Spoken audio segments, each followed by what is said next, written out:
여러분, 안녕하세요. 오늘 저는 여러분께 정말 중요한 무언가에 대해 생각해 보자고 말씀드리고 싶습니다. 우리 대부분이 애써 미루고 싶어 하는 주제지만 동시에 우리 삶에 있어 가장 중요한 대화 중 하나일 겁니다. 바로 우리의 노년을 어떻게 진정으로 준비하고 또 더 중요하게는 어떻게 살아가야 하는지에 대해 이야기해 볼 거예요. 많은 분들이 노년을 준비하고 있다고 생각하죠. 그냥 의무적으로 항목들을 체크하고 돈을 좀 저축하면서요. 하지만 우린 가장 중요하고 근본적인 진실을 놓치고 있어요. 우리는 자녀들이 곁에 있을 거라 가정하고 계획을 세웁니다. 배우자가 항상 내 곁에 있을 거라 믿고요. 친구들도 언제나처럼 곁에 머물러 줄 거라 기대합니다. 하지만 여기 우리 대부분이 마주하기 두려워하는 차갑고 냉정한 진실이 하나 있습니다. 바로 벌프 결국 당신은 혼자 벌프라는 겁니다. 그 생각이 참 두렵게 들리시죠? 하지만 꼭 그럴 필요는 없습니다. 사실 그 진실을 받아들이는 것이야말로 진정으로 자유롭고 강인한 삶을 향한 첫걸음이거든요. 그래서 오늘 이 시간 저는 여러분의 노년을 풍요롭게 할 3가지 필수적인 기둥에 대해 나눠보려 합니다. 첫째, 혼자가 되어도 무너지지 않고 굳건히 번영할 수 있는 6가지 필수 준비 사항입니다. 둘째, 65세 이후에 돈을 쓰며 삶을 즐기는 것이 가장 현명하고 논리적인 선택인지 그 6가지 강력한 이유를 살펴볼 겁니다. 셋째, 여러분의 평화를 지키기 위해 노년에 반드시 피해야 할 독이 되는 사람들의 유형을 알아볼 겁니다. 이 3가지 기둥이 모든 것의 핵심입니다. 이것이 바로 행복으로 가득 찬 노년과 비참함으로 가득 찬 노년을 가르는 결정적인 차이가 될 거예요. 제게 집중해 주세요. 이 지혜는 단순히 재정 계획에 대한 게 아니니까요. 이건 나이가 든다는 것의 의미에 대한 여러분의 관점 전체를 바꾸는 일에 관한 겁니다. 좋습니다. 이제 시작하겠습니다. 1부, 굳건한 삶을 위한 6개의 기둥. 제가 앞서 언급했던 그 근본적인 진실, 우리 삶에 부인할 수 없는 그 현실부터 시작해보죠. 우리는 혼자 태어나고 혼자 죽습니다. 그리고 그 사이 우리가 맺는 관계들은 너무나 아름답지만 영원히 보장되지는 않습니다. 아무리 사랑하는 배우자라도 우리보다 먼저 세상을 떠날 수도 있습니다. 우리 자녀들은 축복할 일이지만 그들 자신의 삶, 직장, 가족에 휩쓸려 바빠질 거예요. 그게 바로 자연스러운 세상의 이치죠. 그리고 우리 친구들. 글쎄요, 그들도 하나둘씩 희미해지기 시작합니다. 진짜 문제는, 그리고 그토록 많은 고통의 근원은 우리가 이 사실을 부인하며 산다는 겁니다. 받아들이기를 거부하는 거죠. 그리고 그 부인이야말로 두렵고 비참하고 절박한 노년을 만드는 원인입니다. 하지만 만약 여러분이 지금부터 제가 공유할 이 6개의 기둥 위에 삶을 세울 수 있다면 여러분은 아무것도 두려워할 필요가 없을 겁니다. 여러분은 강인하고 안정되며 자유로워질 테니까요. 첫 번째 기둥, 주거 안정.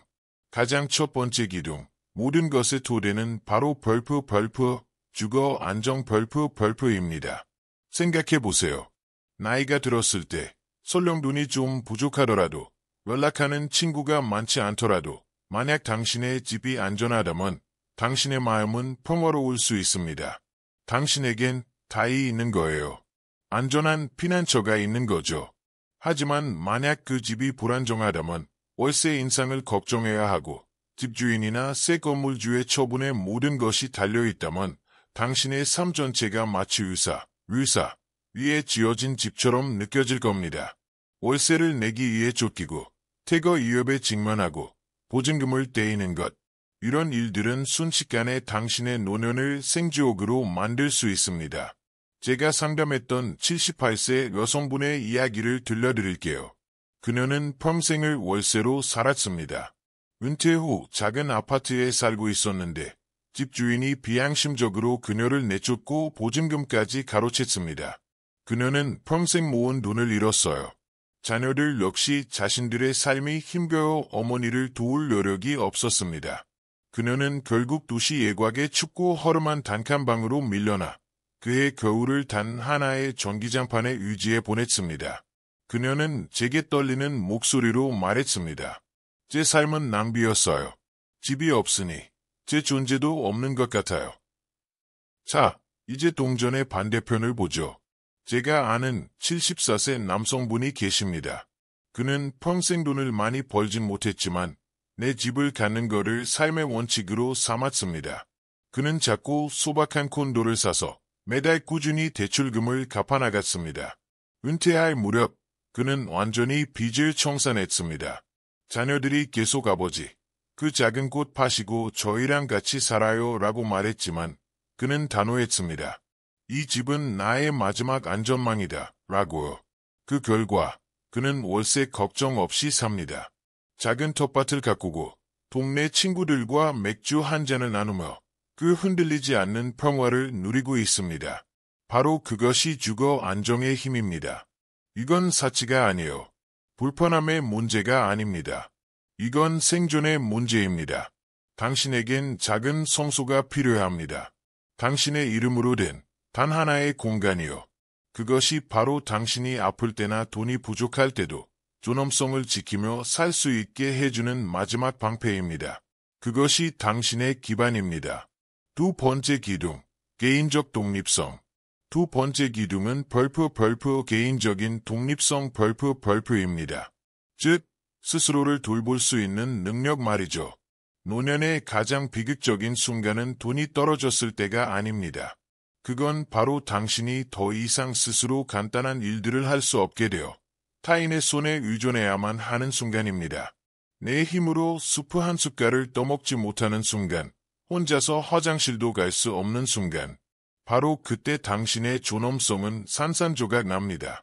우리 자녀들이 모든 걸 내팽개치고 우릴 돌봐줄 거라 믿는 것. 그건 아름다운 생각이지만 종종 환상에 불과합니다. 자녀들에겐 그들만의 삶과 직장, 스트레스가 있습니다.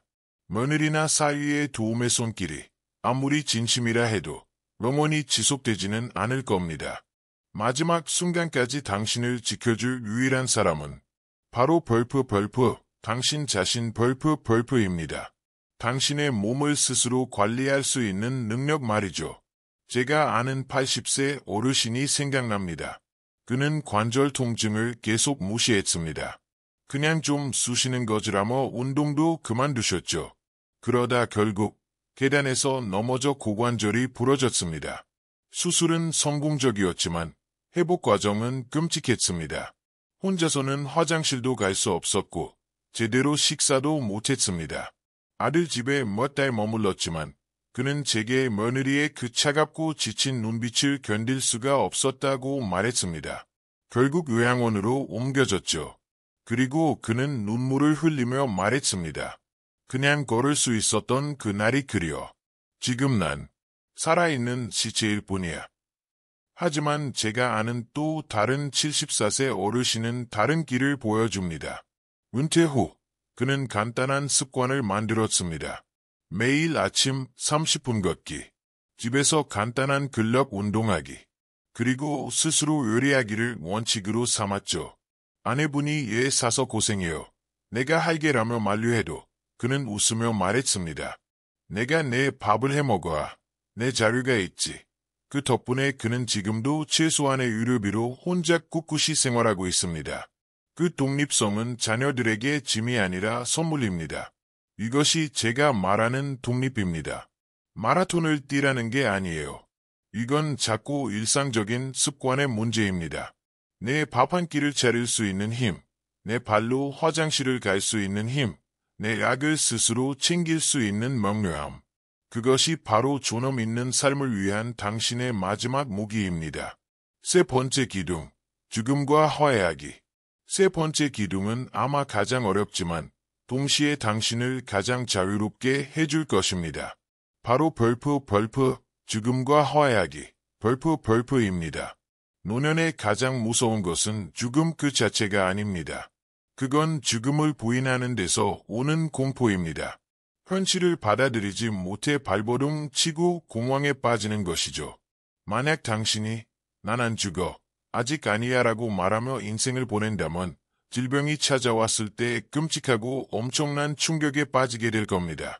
그리고 남겨진 소중한 시간 전부를 공포 속에서 낭비하게 될 거예요. 죽음을 부인하는 사람은 그저 하루하루를 견뎌낼 뿐입니다. 하지만 죽음을 받아들이는 사람은 하루하루를 진정으로 즐길 수 있습니다. 저는 82세 어르신에게서 이 사실을 직접 목격했습니다. 그는 어떤 준비도 거부했습니다.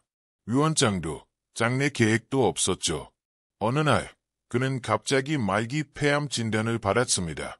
가족들은 충격에 빠졌지만 그는 완전한 부인 상태였습니다.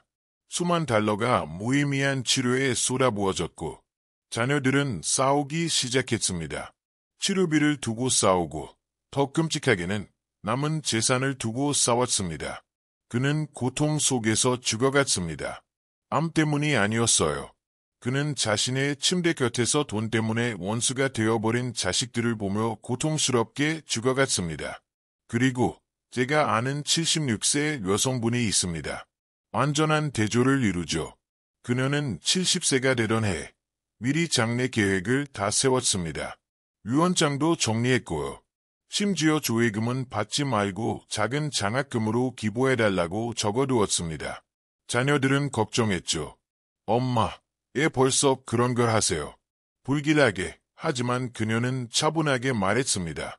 죽음을 준비하는 것이야말로 남은 내 삶을 평화롭게 사는 유일한 방법이란다. 그리고 그녀는 그렇게 살고 있습니다. 여행을 다니고 친구들과 웃고 그녀는 두렵지 않습니다. 그리고 그렇기 때문에 그녀는 지극히 자유롭습니다. 이 말을 꼭 들어주세요. 죽음을 받아들인다고 해서 죽음이 더 빨리 오는 게 아닙니다. 그것은 단지 당신에게 남겨진 시간을 의미 있고 두려움 없이 살 수 있는 힘과 허락을 줄 뿐입니다. 네 번째 기둥, 타인의 인정을 위해서가 아닌 자신만의 만족을 위해 살기. 네 번째, 이건 정말 중요합니다. 타인의 인정을 위해서가 아닌 자신만의 만족을 위해 사는 것입니다. 노년을 비참하게 만드는 가장 큰 덫은 바로 남의 시선을 걱정하는 것입니다. 체면을 차리는 거죠. 친구들이 어떻게 생각할까? 이웃이 수군되지 않을까? 자식들이 자랑스러워할까? 이런 생각에 사로잡히는 순간 당신의 삶은 더 이상 당신의 것이 아닙니다. 그건 사실 당신에게 별 관심도 없는 관객들을 위한 비참한 연극일 뿐입니다. 제 말을 들어보세요. 당신은 충분히 오래 살았습니다. 이제 연극을 멈출 권리를 얻으신 겁니다. 오늘부터는 당신의 만족이 유일한 기준이 되어야 합니다. 제가 상담했던 79세 여성분은 평생을 남의 시선에 갇혀 살았습니다. 그녀는 친구들이 자신이 싸구려 옷을 입는다고 판단할까 봐 걱정했고 자식들 자랑을 하지 않으면 뒤처지는 것 같아 불안해했습니다. 그녀는 감당하지도 못할 큰 돈을 손주들 용돈으로 쥐어주며 좋은 할머니라는 소리를 듣고 싶어 했습니다. 하지만 돌아온 것은 감사가 아닌 당연함이었습니다. 자녀들은 점점 더 많은 것을 요구했습니다. 그녀는 결국 빚더미에 앉았습니다. 그녀의 마지막 말은 소름 끼쳤습니다. 평생 남에게 잘 보이려 애썼는데 단 한 번도 나를 위해 살지 못했네요. 유아는 반대로 제가 아는 74세 남성분이 있습니다. 그는 은퇴 후 많은 사교 모임에 나가지 않았습니다. 친구들이 그러다 애톨이 될 거야 라고 불평해도 그는 그저 웃으며 말했습니다. 저는 저랑 노는 게 제일 재밌습니다. 그는 혼자 등산을 가고 사진을 찍으며 자신의 시간을 즐깁니다. 그는 자녀들에게도 단호했습니다. 내 마음은 줄 수 있지만 내 돈은 기대하지 마라. 처음엔 자녀들도 아버지가 이기적이라 불평했지만 시간이 지나자 그의 경계를 존중하게 되었습니다. 그는 적은 연금으로 소박하게 살지만 매일매일이 자신감 넘치고 만족스러우며 자유롭습니다. 타인의 인정을 쫓는 순간 당신의 노년은 감옥이 됩니다. 당신 자신의 만족을 위해 사는 순간 당신은 자유를 찾습니다. 다섯 번째 기둥, 당신의 감정을 솔직하게 표현할 용기 갖기. 다섯 번째 기둥입니다. 당신의 감정을 솔직하게 표현할 용기를 갖는 것입니다. 우리는 젊었을 때 감정을 억누르는 법을 배웁니다. 직장에서 성공하기 위해 혀를 깨물고 가정의 평화를 위해 불만을 삼킵니다. 하지만 그 습관을 노년까지 가져가면 그건 병이 됩니다. 당신의 내면은 골마 터지는데 겉으로는 억지 미소를 짓고 있죠. 심장은 분노로 터질 것 같은데 입술은 괜찮아, 괜찮아 라고 말합니다. 노년의 행복은 스스로를 보호하는 데서 옵니다. 바로 솔직함에서 오는 거죠. 평생 감정을 숨기고 산 80세 여성분이 생각납니다. 남편이 무뚝뚝하게 굴어도 참아야지 했습니다. 자식들이 속을 썩여도 엄만 괜찮아라고 스스로를 속였습니다. 하지만 노년에 이르러 그 억눌렸던 감정들이 폭발하기 시작했습니다. 원인 모를 두통과 불면증, 가슴 두근거림에 시달렸죠. 이 병원, 저 병원 다녀봤지만 뚜렷한 원인을 찾지 못했습니다. 마침내 한 현명한 의사가 말했습니다. 할머니, 이건 마음의 병입니다. 평생 쌓아온 분노와 슬픔이 몸으로 나타나는 거예요. 그녀는 그제야 통곡했습니다. 반면 75세 남성분은 은퇴 후 새로운 원칙을 세웠습니다. 내 마음에 거짓말하지 말자. 아들이 무리한 부탁을 하면 그는 단호하고 정중하게 안 된다라고 했습니다. 친구가 상처 주는 말을 하면 그는 차분하게 그 말은 듣기 불편하네 라고 솔직하게 말했습니다. 처음에는 사람들이 당황했지만 시간이 지나자 오히려 관계가 더 정직해지고 스트레스가 줄었습니다. 그는 울화를 쌓아두지 않으니 병에 시달리지 않았습니다. 당신은 예에 바르게 보여야 할 시점을 지났습니다. 이제는 솔직해져야 할 때입니다. 화가 나면 화가 난다고 말하세요. 슬프면 우세요. 기쁘면 소리 내어 웃으세요.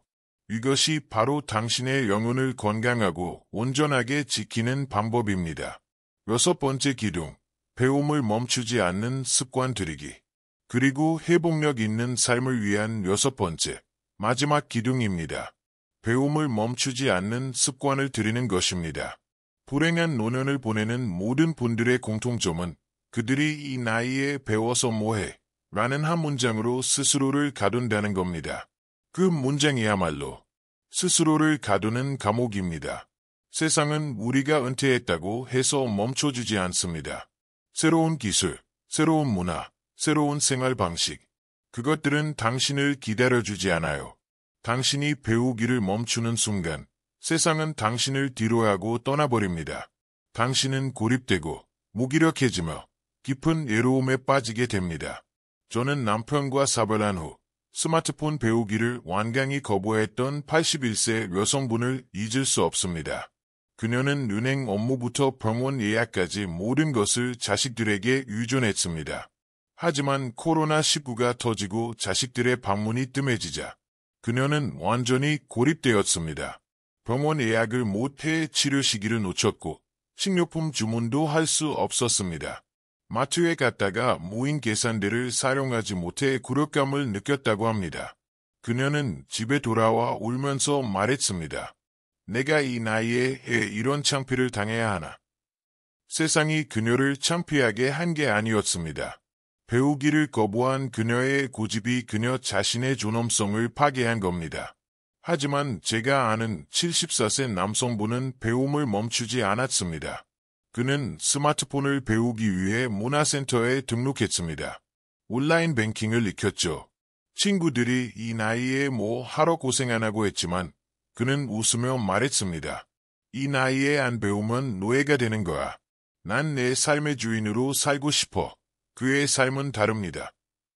그는 온라인으로 책을 주문하고 유튜브로 운동을 배우며 손주들과 게임도 합니다. 그는 자신감을 잃지 않았습니다. 노년의 배움은 취미가 아닙니다. 이건 생존입니다. 이것은 당신을 세상과 그리고 당신 자신의 자존감과 연결해주는 다리입니다. 자, 일부를 빠르게 요약해 보겠습니다. 혼자서도 굳건히 설 수 있는 6개의 기둥은 다음과 같습니다. 1. 주거 안정 확보하기. 2. 개인적 독립성 유지하기. 3. 지금과 화해하기. 4. 자신만의 만족을 위해 살기. 5. 감정 솔직하게 표현하기. 절대 배움을 멈추지 않기. 만약 이 6기둥 위에 당신의 삶을 세운다면 당신은 외롭지 않을 겁니다. 당신은 자유롭고 자신감 넘치며 행복할 겁니다. 2부, 돈을 써야 하는 즐거운 지혜. 자, 이제 두 번째 주요 주제로 넘어가겠습니다. 이 주제는 아마 어떤 분들에게는 논란이 될 수도 있겠네요. 우리는 평생 동안 저축하고 또 저축하라고 배워왔습니다. 우리는 혹시 모르니 저축해야 해. 돈 떨어지면 큰일 나 라고 생각하며 통장을 꽉 붙들고 있습니다. 저는 오늘 여러분께 특정 시점이 지나면 이것이 지극히 비극적인 실수 가 될 수 있음을 말씀드리려 합니다. 65세 이후에 당신의 돈을 쓰고 당신의 삶을 즐기는 것이야말로 당신이 할 수 있는 절대적으로 가장 훌륭하고 현명하며 논리적인 선택입니다. 애나고요. 6가지 이유를 들어보죠. 첫째, 당신이 아낀 돈은 다른 사람이 있습니다. 만약 당신이 당신의 평생을 바쳐 번 그 돈을 쓰지 않는다면 그 돈은 결국 다른 사람의 손에 들어가게 됩니다. 그리고 그 순간 그 돈은 더 이상 당신의 돈이 아닙니다. 당신이 그 돈을 벌기 위해 쏟아부은 수십 년의 땀과 눈물은 흔적도 없이 사라집니다. 제가 아는 한 분은 공장에서 40년간 일했습니다.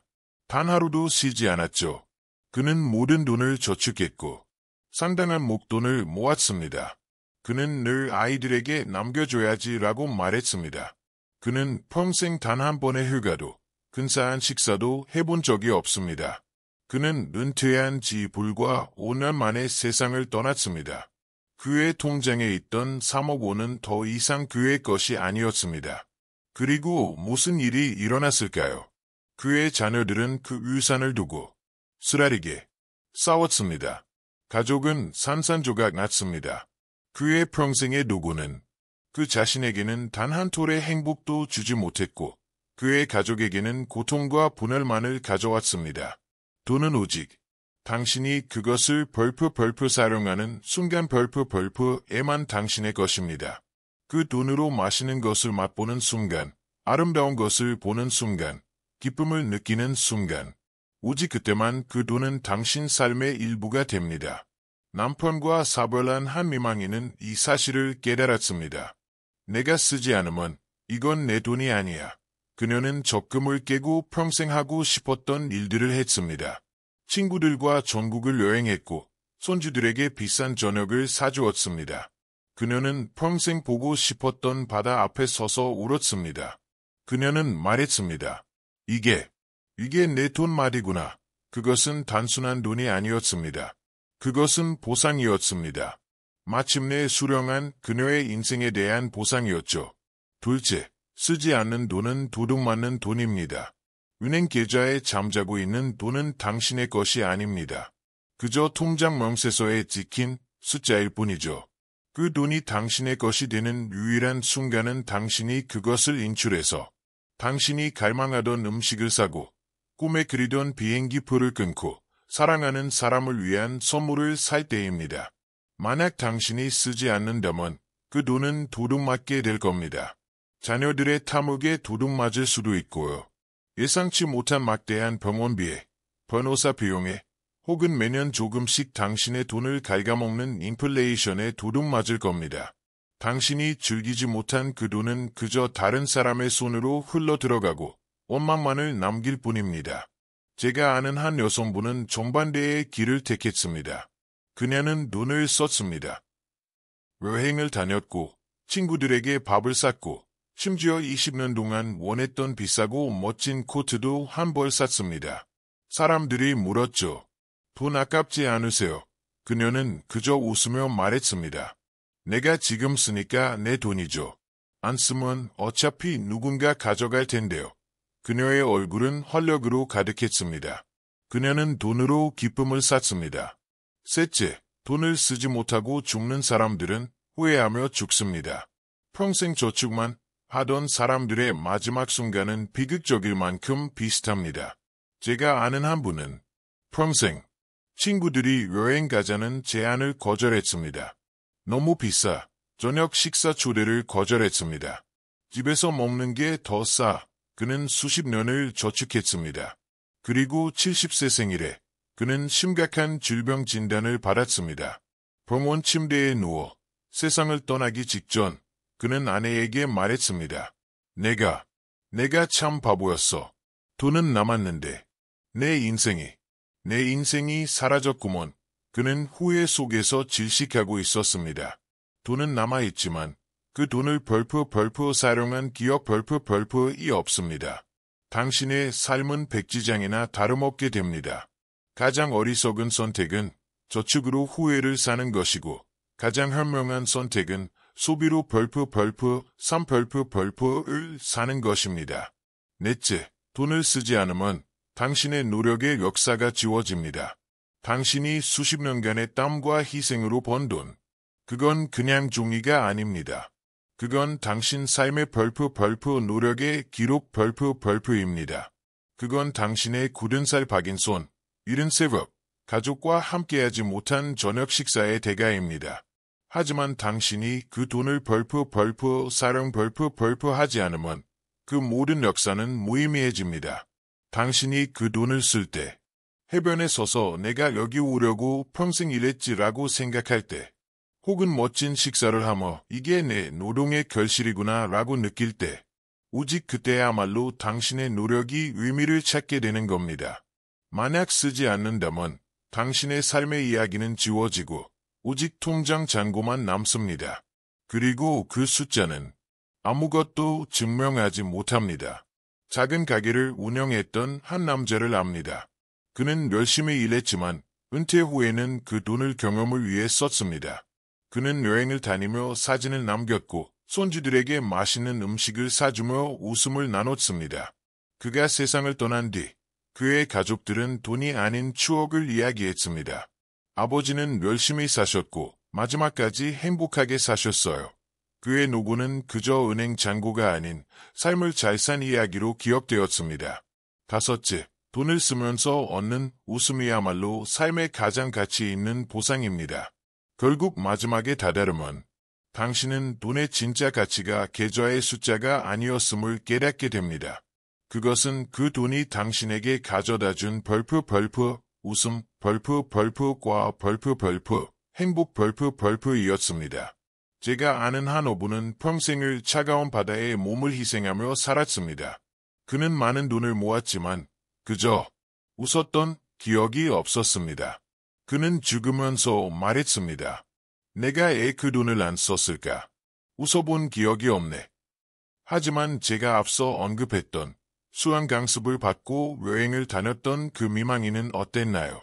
그녀는 말했습니다. 돈은 쌓아둘 때 힘이 있는 게 아니에요. 그 돈으로 웃을 때 진짜 힘이 생기는 거지.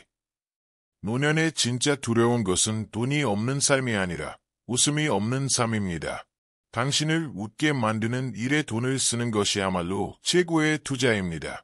여섯째, 오늘 하루를 즐기는 것이야말로 최고의 복지입니다. 만약 당신이 평생 번 돈을 그저 쌓아두기만 한다면 당신의 삶은 그저 숫자에 불과합니다. 하지만 당신이 그 돈을 오늘 을 즐기는 데 사용하는 순간 그 돈은 당신을 살게 하는 진짜 힘이 됩니다.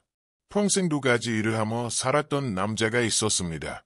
그는 은퇴할 때 5억 원에 가까운 돈을 모았습니다. 하지만 그는 여전히 낡은 김치와 밥으로 끼니를 때웠습니다.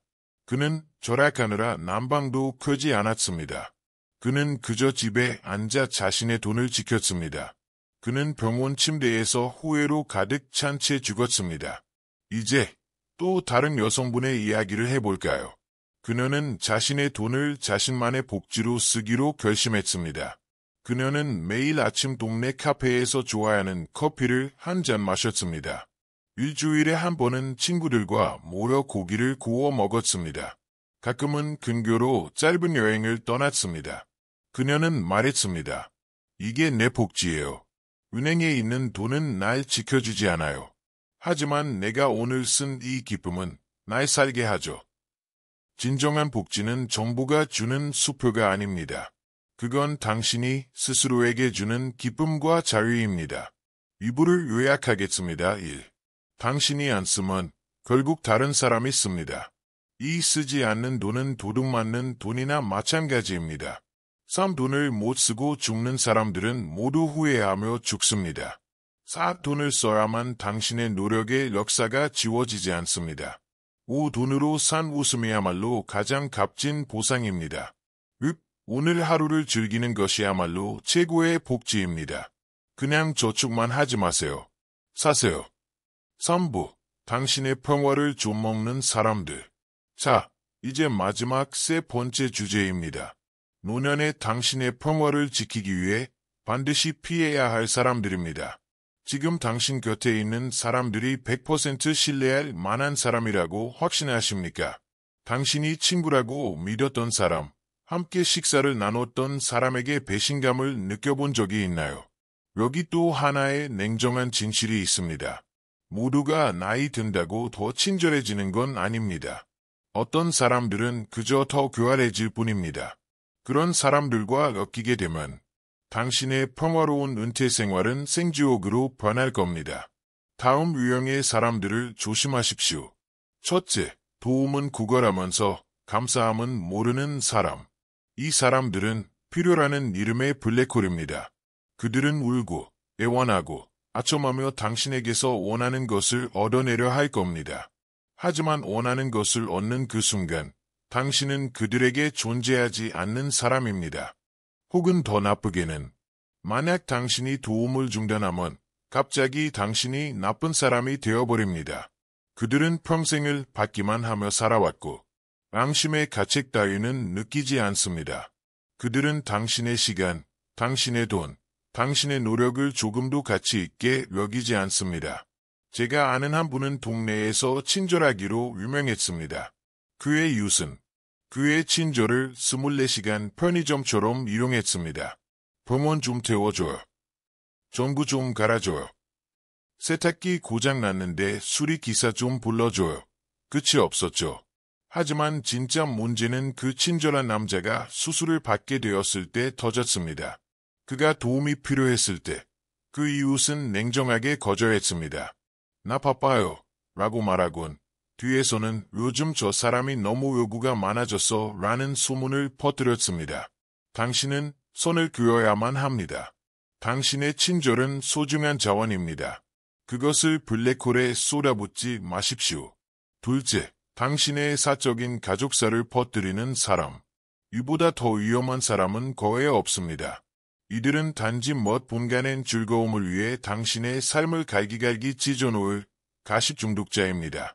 그들은 걱정스럽고 친절한 얼굴로 당신에게 다가옵니다. 따님 이혼한 게 사실이에요. 아드님이 비대 쪼들린다던데. 그들은 걱정하는 게 아닙니다.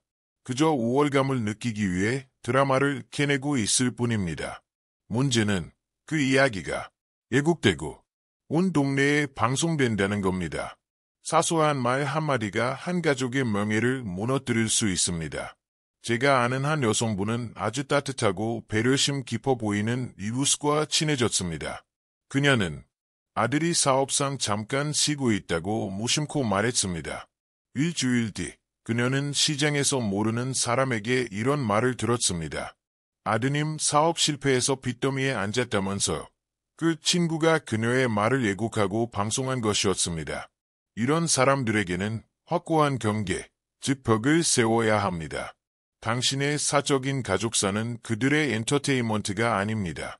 셋째, 당신 앞에서는 웃고 뒤에서는 당신을 험담하는 두 얼굴의 사람. 이들은 교활합니다. 그들은 영혼의 암살자입니다.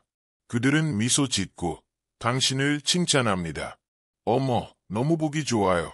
그리고 당신이 등을 돌리는 순간 당신을 갈기갈기 찢어놓습니다. 그들은 드라마를 만드는 내 선수입니다. 그들은 이렇게 말하죠. 글쎄, 난 당신이 멋지다고 생각하는데 다른 사람들이 그러더라고. 당신을 교묘하게 고립시키는 겁니다. 이건 고전적인 조종 기술이죠. 한 경로당의 여성분이 아주 친한 친구가 있었습니다. 이 친구는 항상 그녀를 칭찬했습니다. 그러던 어느 날 그녀는 다른 사람들로부터 요즘 너무 잘난 척한다, 너무 애쓴다는 식의 말을 우연히 듣게 되었습니다. 조사를 좀 해보니 그녀가 가장 믿었던 친구가 바로 그 소문이 근원지였습니다. 여기 규칙이 있습니다. 당신에게 남의 험담을 하는 사람은 의심의 여지 없이 당신 험담도 하고 다닐 겁니다. 넷째, 절대로 먼저 연락하지 않는 사람. 이 관계는 일방통행입니다. 당신이 항상 전화를 겁니다. 당신이 항상 잘 지내? 라고 문자를 보냅니다. 당신이 항상 모든 계획을 짭니다. 그들은 그저 받기만 합니다. 그들은 마치 당신이 그 우정을 유지해야 할 의무라도 있는 것처럼 행동합니다. 이건 우정이 아닙니다. 이건 일반적인 감정 노동일 뿐이며 결국 당신을 공여하고 이용당했으며 이전보다 더 외롭게 만들 뿐입니다. 제가 아는 한 남성분은 10년 지기 친구와의 모임을 항상 주도했습니다. 어느 날 그는 실험을 해보기로 했습니다. 그는 그냥 멈췄습니다. 전화를 걸지 않았습니다. 문자를 보내지 않았습니다. 일주일이 지났습니다. 그리고 한 달이 지났습니다. 완전한 귀가 먹먹한 침묵만이 흘렀습니다. 그는 깨달았습니다. 이 시간 내내 이 우정 속에 나 혼자였구나. 만약 당신이 노력을 멈추는 순간 증발해버릴 관계라고 느낀다면 그냥 증발하게 두세요. 당신은 당신에게 먼저 손 내밀어 줄 친구를 사귈 자격이 있습니다. 다섯째, 모든 대화를 정치 싸움으로 바꾸는 사람. 이들은 톡과 같습니다. 그들은 명절 저녁 식사, 동네 모임, 심지어 장례식장까지 망쳐버립니다. 그들의 정치적 불만으로 말이죠. 그들은 토론을 원하는 게 아닙니다. 그들은 저 별프를 찾고 있는 겁니다. 그들은 당신이 자신들의 의견에 동의하기를 강요하고 만약 그렇지 않으면 당신을 미쳤다거나 멍청하다고 공격합니다. 수십 년간의 우정이 이것 때문에 파괴되었습니다. 제가 아는 한 경로당에는 매일 만나 카드와 장기를 두는 어르신들 모임이 있었습니다. 새로운 회원 한 명이 들어왔는데 그는 정치 이야기를 멈추지 않았습니다. 어느 날 언쟁이 너무 격해져서 사람들이 소리를 지르고 누군가 장기판을 엎었습니다. 그 모임은 해산되었습니다. 수년간의 우정이 그냥 사라졌습니다. 당신의 노년은 평화를 누릴 자격이 있습니다. 그런데 에너지를 쏟을 가치가 전혀 없습니다. 결론, 음악이 다시 잔잔하게 들어옵니다. 자, 이제 결론을 내리겠습니다. 감사할 줄 모르는 사람, 가십을 퍼뜨리는 사람, 두 얼굴을 가진 사람, 절대 먼저 연락하지 않는 사람, 그리고 정치 싸움을 거는 사람을 피하십시오. 이런 사람들을 끊어내는 것은 잔인한 일이 아닙니다. 그것은 자기 보호 별표를 위한 행동입니다. 오늘 우리는 정말 많은 이야기를 나눴습니다. 혼자서도 굳건히 설 수 있는 6개의 기둥. 돈을 쓰고 삶을 즐겨야 하는 6가지 심오한 이유. 그리고 당신이 용감하게 떠나보내야 할 5가지 유형의 사람들. 노년을 준비하는 사람과 그렇지 않은 사람의 차이는 작지 않습니다. 그것은 금방 합니다. 그것은 두려움으로 정의되는 마지막 장과 평화로 정의되는 마지막 장의 차이입니다. 저는 진심으로 여러분께 촉구합니다. 이것을 실천에 옮기세요. 오늘 당장 시작하세요. 당신의 기반을 확보하세요. 독립성을 유지하세요. 죽음과 화해하세요. 당신을 위해 사세요. 솔직해지세요. 그리고 절대 배움을 멈추지 마세요. 그리고 제발 당신의 돈을 쓰세요. 당신이 아낀 돈은 다른 사람의 것입니다. 당신이 오늘 당신의 기쁨을 위해 쓴 돈, 그것만이 진정으로 당신의 것입니다. 그리고 마지막으로 용기를 내세요. 집 청소를 할 용기를 내어 당신의 영혼을 아이 갉아먹는 사람들로부터 떠나세요. 당신의 남은 삶은 소중합니다. 그것을 지켜야 할 사람은 바로 당신입니다. 오늘 우리가 함께한 이 시간이 여러분 미래의 전환점이 되기를 진심으로 바랍니다. 지금까지 경청해 주셔서 정말 감사합니다. 저는 진심으로 온 마음을 다해 여러분의 건강하고 자신감 넘치며 찬란하게 행복할 노년을 응원합니다. 감사합니다.